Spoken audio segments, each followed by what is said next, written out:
Hi, this is Virginia. Thank you for subscribing us in 8,000 miles away. Reached 1,000 subscribers already. Thank you for supporting us. And we hope your unstoppable support. God bless us all.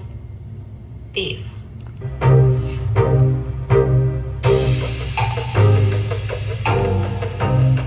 Hey guys, check out 8,000 miles.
Welcome to 8,000 Miles Away. This is your host, Vic. And today we got another video. And this is a very exciting video, and you should stay to the end. Because at the end, I'm going to tell you my story in dating 304s in the hood. My story when you're dating 304s in the hood. But before we get to that, I want to encourage all of you to like, share, and subscribe to 8,000 Miles Away. And if you like the content, if the content makes you smile, or if it teaches you anything at all, guys, shoot us a cash app at $ 8,000 miles away in the description below. That's $ 8,000 miles away, or send us a super chat or a super thanks. We certainly need it in order to continue bringing you the thunder. Because I like making y'all, I like teaching y'all, I like making y'all laugh and learning a little something at the same time. Well, I came across a video from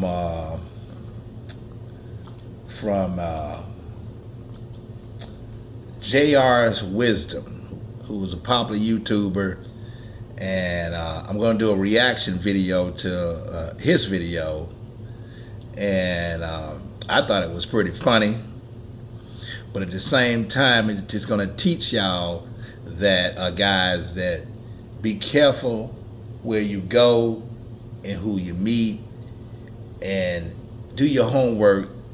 Careful homework before you make a decision to go see one of these 304s. So without further ado, we're going to get to this video. So to me, it's funny as hell, number one, but it's probably something that one of y'all ninjas have done before, just like I've done in recent or past times. Let's check out the video. Straight fucking comedy, dog. So let's get right after it. Let's see. And let's get it down. This gentleman here, he basically goes over this chick's house and this shit happens. Y'all stay with it to the end, and in the end, I'll tell you what I did that's funny as hell as well. No, actually, mine wasn't so goddamn funny. At least it wasn't at the time. But anyway, we'll get after it. Let's go. Place, right? And we were going to go out, but she said we need to wait on her babysitter to show up so someone can watch her 5-year-old daughter, right? When I first get to the neighborhood, I realized it's like... Shout out to JR Wisdom right here. I'm like, oh, okay. One of the best YouTubers so out there. To get the code and everything. So I'm like, damn, seems like a nice area. Surely nothing goes on wild here, right? Unless I'm pulling up to her house. And by the way, fair use. Diagonal. You know what I mean? It's not cutting a straight line. So I'm like, oh, okay. It's cut like a golf course. This is nice, real nice, you know what I mean? So I pull right into the driveway and I park right there. But that right there is already breaking rule number 34-1 in the Baby Mama Shuffle Safety Handbook. You never park right in the driveway. You're gonna find out why in just a second. Before I get out the car, I grab my tool bag and I grab my hard hat, but I'm not there to fix anything. Once you get to a level I am of doing the Baby Mama Shuffle, you realize that a lot of these girls, they don't like their kids to see that they're casually dating. You know what I mean? So it helps them if you show up as a handyman, show up as a DirecTV guy or dish. Me, I got all the polos. I got the vest, I got the hard hats, I got it all. Because I've learned over time, if you cater to these women, it helps your situation in the end. This is what I do. Hell, I'll even show up as an astronaut if she needs me to. You know what I mean? Just put it in the appointment notes. So I'm sitting on the couch just chilling, right? I'm eating one of her kids' fruit snacks. She has a PS5 on this big ass flat screen. So I'm like, oh hell yeah! And the sitter should be there in a minute. Everything's going great, right?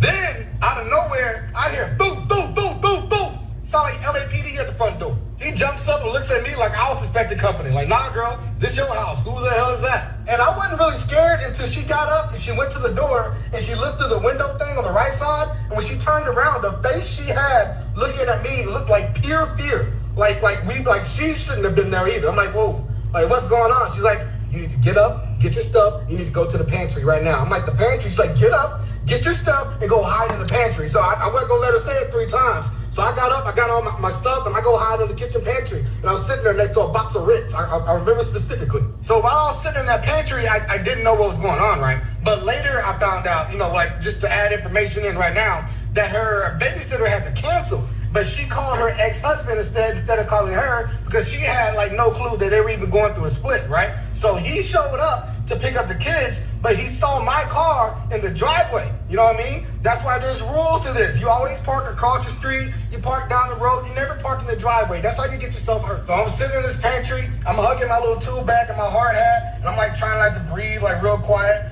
And then I overhear like them yelling, like blah, blah, like it's like real muffled. But then I hear like a slap, like a loud, bah! And then she goes, and you still hit like a bitch. I'm like, oh, they squabbing. So I'm like, okay, do I get out the pantry and go like do something, or do I sit here and let this family matter go on? You know what I mean? And I started hearing glass breaking and all kinds of stuff. So I'm like, okay, I'm not gonna sit in here while there's like full-fledged domestic violence going on. So I get up, I walk around like the little kitchen short hallway thing, and then when I see him, my whole mind kind of changed, and I wish I was still in that pantry. Because he was this big, buff, no-neck, Vin Diesel, cornbread, and hot sauce and beans for breakfast looking motherfucker. And I didn't really know what to do, so I was like, hey, yo! And then as soon as he heard me, he turned and looked at me, he started walking my way, and he was like cussing and everything already. And then she saw that he was coming towards me, so she like ran and kind of like intersected, his path. I guess she was trying to save my life, right?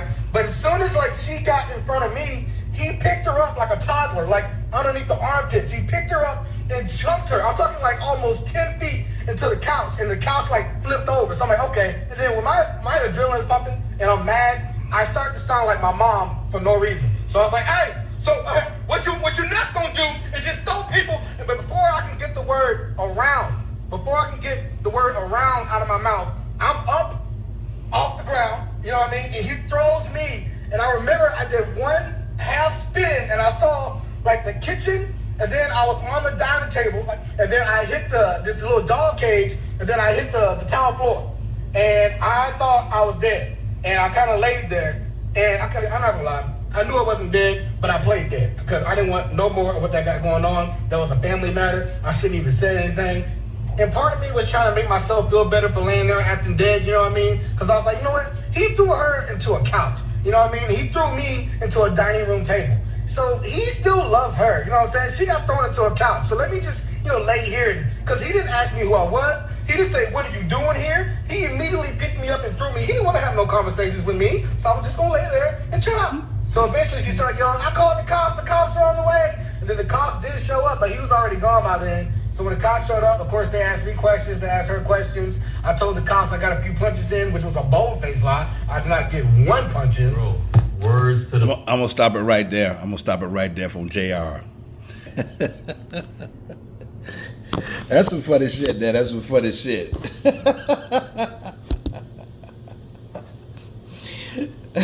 That's some funny shit there. Let me hit some of that. Because that's straight fucking comedy. This dude, this ninja goes over there and he's supposed to be getting some ass, but she show up and she probably put that nigga together. She probably was jealous. She could have put that nigga together. Or it could have just been an accident. Either way, wrong place, wrong time. That's fucking with them 304s can't get your ass whooped. Hey, y'all comment below if y'all ever seen or ever been in anything like that at all. Wrong place, wrong time. And all you try to do is get your ass, get some of that, you know what, and end up getting fucked up. Funny as hell.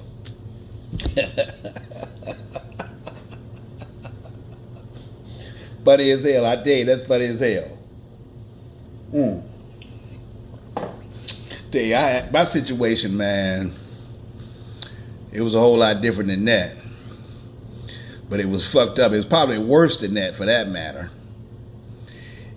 In the case of me, I grew up in a neighborhood, as I probably told y'all before, where all the women in my neighborhood growing up, their parents put so much expectations on them that unless you was a star football player or you was a super good looking dude or somebody they just somebody really special, you can't be no nerd ass nigga. You had to be somebody, either a football player, not even a basketball player got this kind of credit. It was mostly the football players. Or like I said, just somebody that they just thought was so good looking. You know how women are. So you wouldn't get no pussy unless you was one of them kind of niggas. So niggas like me, and I was a nerd ass nigga. Yeah, nerd ass nigga. But I ain't never been no scared ass nigga. So, and I was aight looking, just young and dumb and stupid. So all the ass that we got, or I had to go in the hood to get it, or either go to another area of town. There was no getting no ass in the neighborhood. That was out. Unless you was one of those guys I just mentioned. So a little short looking like me wasn't getting none of that. So I was kicking it with, in one scenario, I was kicking it with this chick. Hell, I kicked it with a lot of chicks. But I was kicking it with this little chick. And we got to talking on the phone and shit late at night. And I remember, I said, well, shit, she talking a lot of shit, man. And listen to what she's saying. I got to go knock that shit out. This ain't, I can get over there, get back. And I was staying with my mom and them at the time. And Dad had a car that all three of us shared at the present time. Now, we all got whips later on. We had bomb-ass whips later on. But at the time, we just had one whip, 77 Thunderbird. Y'all know what that motherfucker looked like. Great. So I grabbed the keys. I don't know what my brothers was doing at the time, but I grabbed the keys. I said, I'll be back, or I didn't tell them I was coming back, or whatever the fuck, I don't know. So I eased on out the crib with the whip. Nobody said nothing. I guess I lied, said I went to the store. Who knows what the fuck I said back then. I had 101 goddamn stories I could say. So either way, I slid on out the crib with the whip. And I went in the baddest neighborhood you could probably go in. You don't go in this neighborhood unless you selling drugs or you looking for some goddamn trouble. I didn't give a fuck. I wanted that pussy. So, so when I got over there, I parked the car. No, nobody was outside at the time. I can't remember what it was, late like 10 o'clock, 11 o'clock-ish, pushing 12 or whatever the fuck. But this was these are apartments. And I went in the apartment. It was a one-way in, one-way out gig. I parked the car, went in. Within 2 seconds before I knocked that broad out. Straight knocked out. You know what I mean? Red bone little chick. Wasn't bad either. But it's hard to remember because it's so goddamn long ago. So when I got ready to leave, I looked at the window and it's like 12 niggas outside standing right and blocking, and it's a one-way in, one-way out, blocking where I need to go to get to the whip. But it was time for me to go at the same time. Chick looking out the window. She didn't advise me either. I don't know. She said, "Yeah, nigga, you need to hang around a while or something." No, I guess I wanted to go anyway because it wasn't nothing that for me. That wasn't my environment. That wasn't me. I was just there for one thing. So I walked on out with my little hip hop ass, and I walked by them niggas, and them niggas stopped me. And one of the niggas said, Hey nigga, hey little nigga, what's up? I said, what's up with you? And I said, and I had to go by them to get to the whip, so he said, I stopped to talk to him. He said, that look like my watch you got on. Now we standing right there, right there talking. And I said, nah, I said, this ain't really your watch, but she said, give me that watch. Now he had 12 other niggas with him. So I peeped out what he wanted. So my chicken ass gave him the watch. I gave him the watch. So nigga asked me for my wallet next. So I said, nigga, you ain't getting my wallet. So them niggas jumped me. And all I remember is niggas hitting me, man. Like 12 niggas hitting me. They was small as me, though. They were little niggas. Like midgets and shit, seemed like. And I'm only 5'7", and I don't know how tall I was then, but the fucking shit felt like the new edition beating my ass. Just hitting me and shit.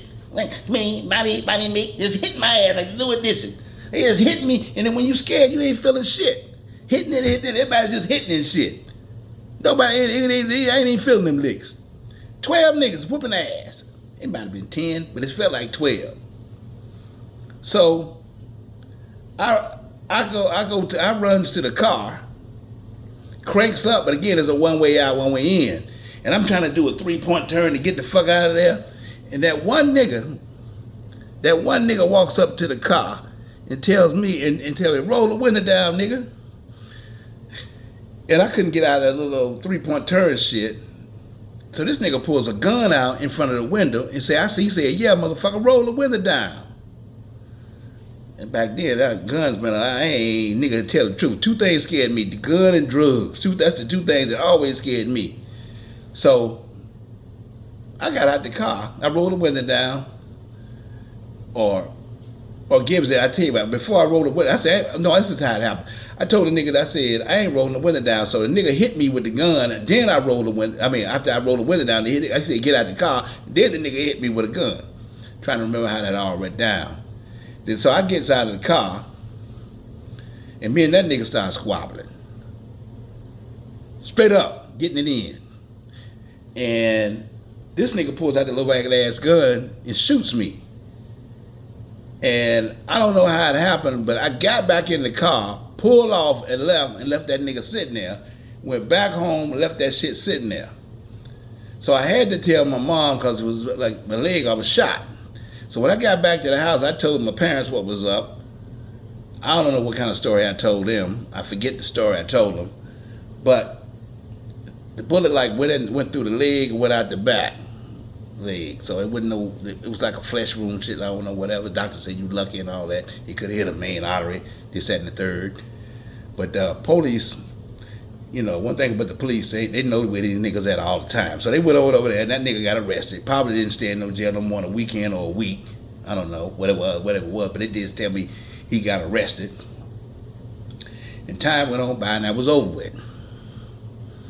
So fast forward about 15, 17, 18 years. One day I'm on the bus going to work. Yeah, on the bus going to work. Yeah, niggas rode the bus too. And I'm sitting on the bus chilling to myself. And I seen this nigga get on the bus.